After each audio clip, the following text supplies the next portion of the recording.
आज तो मैं बह ही जाती। तो हे एवरीवन, जैसा कि आप सभी ने मेरे पिछले व्लॉग्स में देखा कि मैं गई थी घर अपने ट्रेनिंग के लिए और आज था ट्रेनिंग का दूसरा दिन। मैं सुबह सुबह ही आ गई थी और आपको गाड़ी भी दिख रही होगी रेड कलर की, जो कि हमारी गाड़ी है। हम जा रहे थे नेरवा, अमित आ रहे थे मुझे छोड़ने, अमित और अक्षी दोनों ही आते थे मुझे छोड़ने भी लेने भी। लेकिन अब पानी देखो इतना ज़्यादा था कि शायद हम बह ही जाते, और अगर मुझे ये लोग ना मिलते जो आप देख रहे हो मुझे निकाल रहे हैं नदी से, तो शायद मैं अकेले भी बह जाती, क्योंकि पानी इतना ज़्यादा था और मेरे को डर लग रहा था कि कहीं अगर एक पत्थर में भी मेरा पाँव फिसल गया ना, तो मुझे ना तो तैरना आता है, ना ही कोई चीज़ होगी जिसमें मैं पकड़ पाऊंगी। तो मुझे यहाँ से नाला क्रॉस करवा दिया था एक अंकल और आंटी ने, क्योंकि वो भी जा रहे थे नेरवा की ओर। तो फिर उनके सहारे मैं आ गई थी यहाँ तक।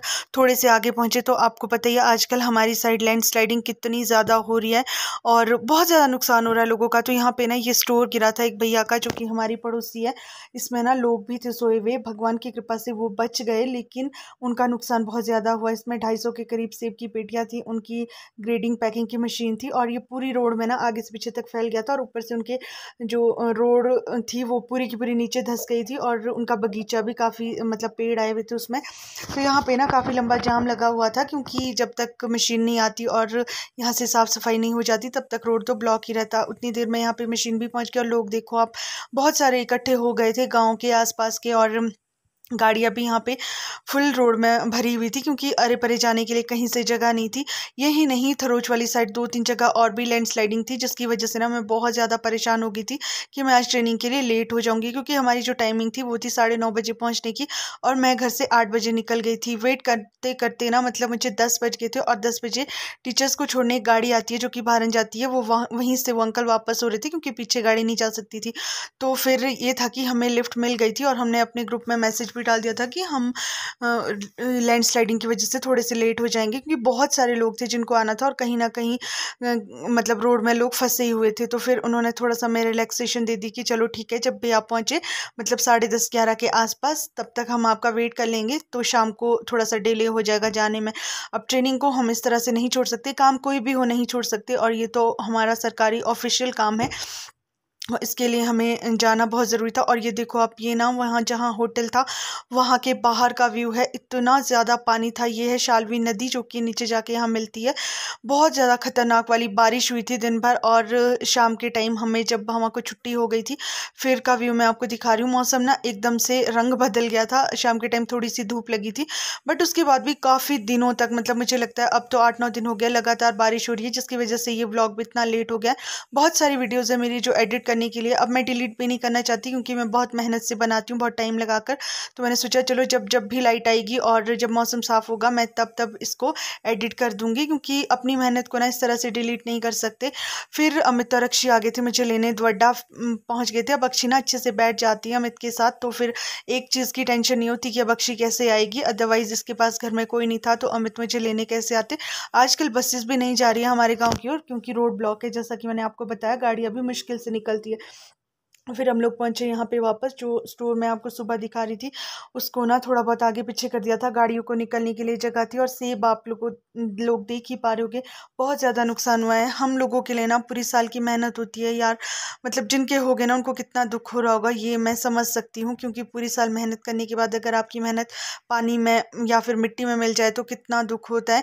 लेकिन ये था कि चलो लोग जो उसमें थे वो बच गए थे। अब फसल का ये है कि अगले साल लग जाएगी, भगवान ने जो किया होगा सोच समझ के किया होगा, क्योंकि इसके आगे हमारी नहीं चल सकती। फिर हम लोग पहुंच गए थे रोड में, और इसको देखो यहाँ पे बिना शूज़ पहने ये अरे परे वॉक करे जा रही थी। और हमने लाया था पनीर बनाने के लिए, तो इसको चाहिए था वहीं पे जो भी चीज़ें लाते हैं ना सबसे पहले इसे चाहिए होती है।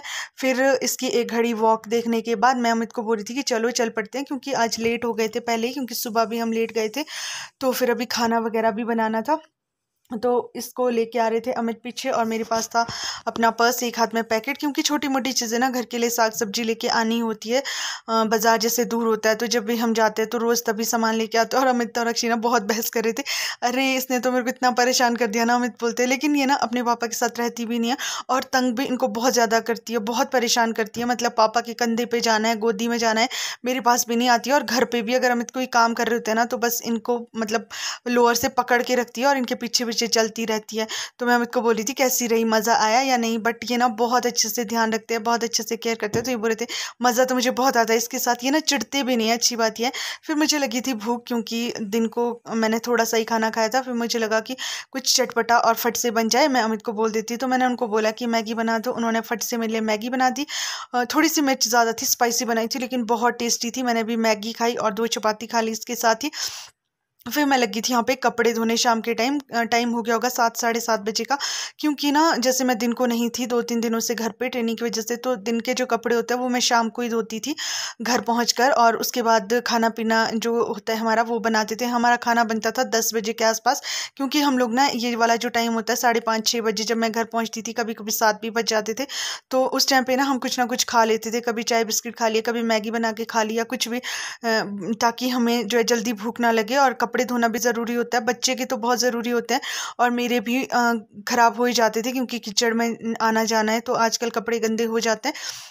तो मैं शाम को सबसे पहले आके खाना वाना खा के यहाँ पे कपड़े वगैरह धो लेती थी, और उसके बाद मैं चली गई थी किचन में। अक्षय और अक्षय के पापा खेल रहे थे, तो मैंने सोचा चलो आटा गूंद के रख देती हूँ। फिर मैंने यहाँ पे डाल दिए थे एक साइड को चावल आटा गूंदने के बाद, और एक साइड को लगी थी मैं चपाती बनाने, क्योंकि जितना जल्दी हम खाना बनाते हैं ना लक्ष्मण अंकल के लिए उतना अच्छा होता है। ये मैं आपको हमेशा ही बोलती हूँ, बेचारे बहुत बुजुर्ग है और इनका टाइम जो होता है ना वो 8:30-9 बजे का होता है खाना खाने का।